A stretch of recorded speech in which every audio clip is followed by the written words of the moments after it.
Hello and welcome to Board Game Gumbo. Today we're unboxing Dice Miner from Atlas Games. So we've got the Kickstarter game here as well as a little deluxe backer pack that we'll look at the end. First, let's go ahead and get into the main game.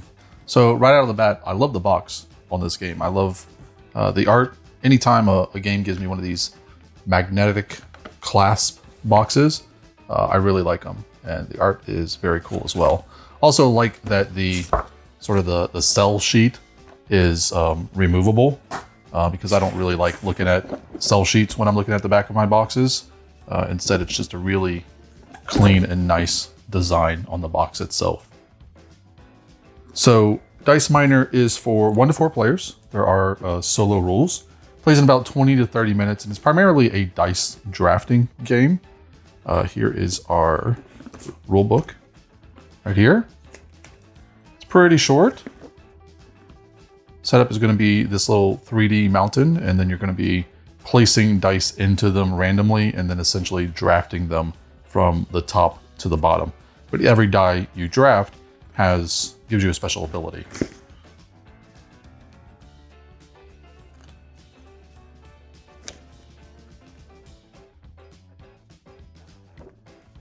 So again, pretty short rule book there. We have rules for the solo mode, if I can get them out of the box. Rules for the solo mode, right there. We have some punchboard that looks like it's already punched itself. But these are going to be our different character tiles. So whenever you start playing, you're going to choose one of these characters to play as, and they have a special ability. So this one has 1 wealth and 2 of these treasure chests, and these are icons that are on the dice. So you basically just get extra ones. Quite a few choices there. So in the base game, this is the Kickstarter edition. In the base game, this piece is going to be cardboard, but we have this very fun looking 3D piece instead, and this is going to be our mountain. So all of our dice are going to sit in there. Let's put that there for now. See what else we got here. Comes with a dice cup. So this is a game about dwarven miners, so of course there is alcohol involved, and they've printed the ale cup here on the front of the dice cup for you.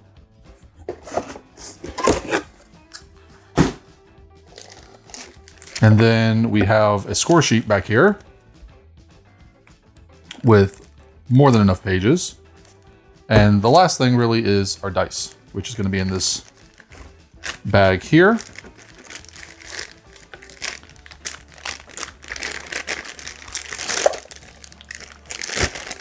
So we have several different types of dice based on color. So we have yellow dice here, and these again are the Kickstarter edition dice. You can find the standard edition and it's just going to be yellow dice instead of sort of this marbled, almost translucent dice. Every die is going to have a beer stein on it because that's one of the focuses of the game, and then based on the color of the die, they're going to have something else. So this is the treasury dice, which have money on them. We have the standard tunneling dice, which the pips aren't exactly circular, which is nice. It's different. And you can see it's got sort of a granite look to it because they are mining dice after all. Oops, forgot one of those. Got green dice. Green dice have the treasure chests on them, but also the picks and shields, which have different effects when you draft them. These are hazard dice. So hazard dice do bad things. So this is the dragon side, and these are sort of the pitfall side, I guess. And the green dice that we saw earlier are how you counteract these. So if you have a shield, dragons actually become positive points for you. And if you have a pickaxe, then these actually become positive points for you. But otherwise, they are negatives. And then finally, our blue dice, which are our magic dice. They have these magic symbols on them, and those are rerolls at the end of the round. So what you're going to do when you play a round of Dice Miner, first thing you're going to do is you're going to set up the board by basically placing dice out there, and you can place them however you want. I'm going to try, attempt to at least, roll some dice into the tray.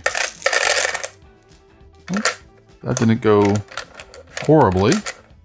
Let's fix that a bit and then finish up.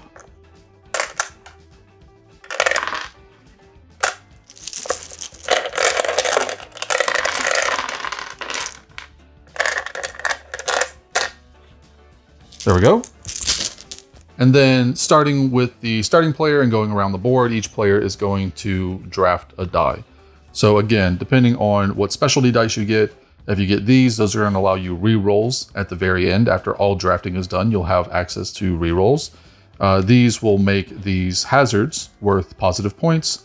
And if you saw any shields, they'll make the dragons worth positive points. And then the white dice, which are the predominant number of dice, are the tunneling dice. And for those, you're trying to get straights. So 1 through 6, essentially, or 1 through 5, because the 6th side is the beer side. Speaking of the beer side, if you ever have a beer in front of you, you can choose to give it to another player. Doing that requires you to roll the die and then give them that die. But in exchange, you get to take 2 dice from the lineup instead of 1. Also, when you're taking dice, you have to take a die that has 2 sides visible, or exposed, I should say, which makes the first choice have to be one of these 2 dice because they're the only ones that meet that criteria. But if you use the brew, if you give a brew to another player, when you choose your 2 dice for your round, you can pick from anywhere, even dice that are covered up. So finally, we have our little deluxe backer package here. Let's see what's added in this one.